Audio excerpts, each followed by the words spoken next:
But now, an incredible story this morning about a teenager who survived a crocodile attack when she was whitewater rafting during her gap year in Zambia. Her name's Amelie Osborn-Smith. She was left with serious leg injuries, but despite her traumatic experience, she is determined to turn it into something positive, as Jane McCubbin has been finding out.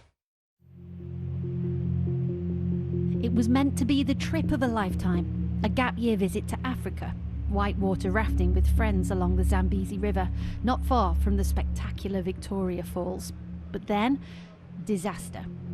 As Amelie dipped into the water to cool down, a crocodile grabbed her leg and went into a death roll. Her friend grabbed her life jacket and hauled her back onto the boat. People say, like, you see, like, your life flash before your eyes, whatever, but you don't. You just think, like, how do I get out of this situation? When the accident happened, I fully accepted the fact that I was going to lose my foot, and then I was told that my foot's going to be fine. I was just very, very lucky. Alone in her hospital bed, Amelie hatched a plan. These are the children of Muke and Delavu villages, which are close to the spot where Amelie nearly lost her life. And this is Claire, their teacher. Until now, they've been taught on the floor of their local church. But in hospital, Amelie launched the Zambezi School project. I think, especially now, I've just seen that your life can be over so quickly. So I just think, just do it all while you can, and don't let one incident hold you back. Thank you for supporting our school. Brick by brick, donation by donation, a new school is taking shape. Amelie is already halfway to meeting her £50,000 target to complete the build. And when complete, the school will educate just over 100 children, changing their lives forever. Amazing. Really impressive thing to do, isn't it? And I caught up with Amelie, with John Kay, after she came back from helping to build the school in Zambia. Let's have a little look. I had both of my legs badly injured and was very close to losing at least one leg. I was then airlifted into hospital and spent the next couple of weeks in hospitals in Zambia and in the UK, having 7 surgeries in total to reconstruct, and very, very luckily I was able to receive amazing medical care that put me into a position where I'm able to make an almost full recovery because of the care that I received. And part of that care in the immediate aftermath was because of the response of the local community. Talk us through that. Yeah, it was, you know, I had amazing friends around me who saved my life and then helped straight after the accident. But I think a lot of it also came from in hospital in Zambia in particular, as well as in the UK, just having the most amazing nurses and doctors around me who just kind of change your whole opinion and outlook on everything and just try and make the best out of the situation, because they know that you're struggling, they know it's a difficult situation, and they just do whatever they can to make you feel as comfortable as possible, physically and mentally, I think, because the two go very, very hand in hand when it's a situation like that, I guess. Yeah, I mean, the mental side of it, let's talk about that, because the trauma of going through something like, I mean, being attacked by a crocodile. I mean, just to sit next to someone who's been attacked by a crocodile it's weird for us to say. Are you still trying to get your head around it, to tell that story? Yeah, definitely. I think it's something that you can never kind of fully accept. Those days where I wake up and it's like, did that actually happen? Is that actually, you know, part of what's happened? But so much has happened after. I've started the Zambezi School project. I've kind of completely changed the whole accident into, for me, something extremely positive, and that's kind of what's helped the most. You can,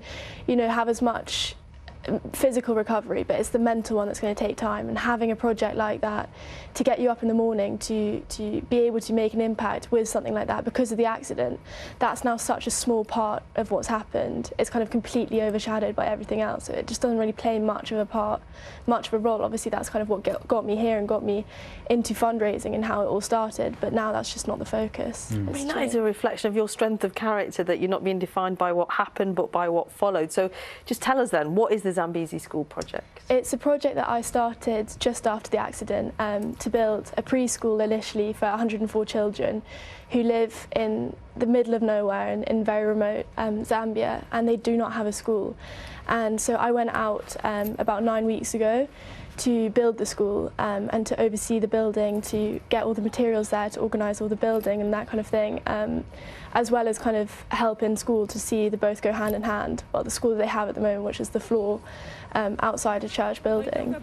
And it started just as a preschool for 3 to 6 year olds, but soon we realised there was a much bigger problem. It wasn't 2 villages that didn't have a school, it was all 5 villages in that area who had no school. The closest was 13 kilometres away, and these children can't walk 13 kilometres every morning to get to school, and they don't do it.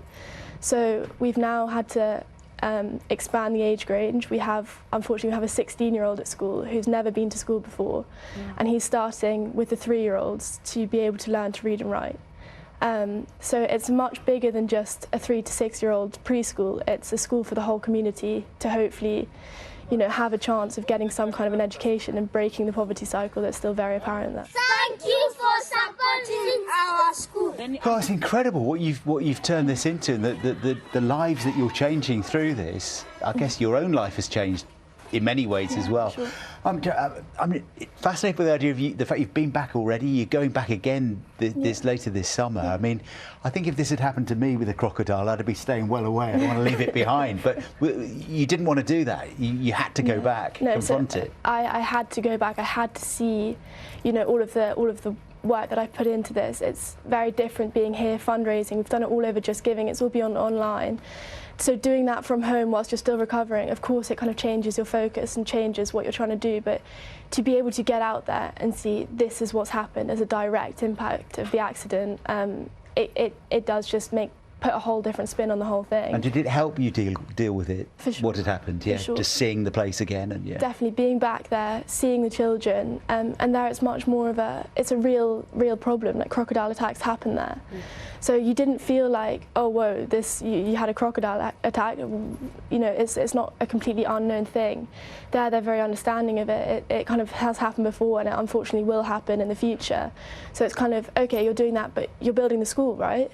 So the focus is on the school, and for me that was the big thing. It was like my life, the focus needs to be on the school. It doesn't need to be on the accident.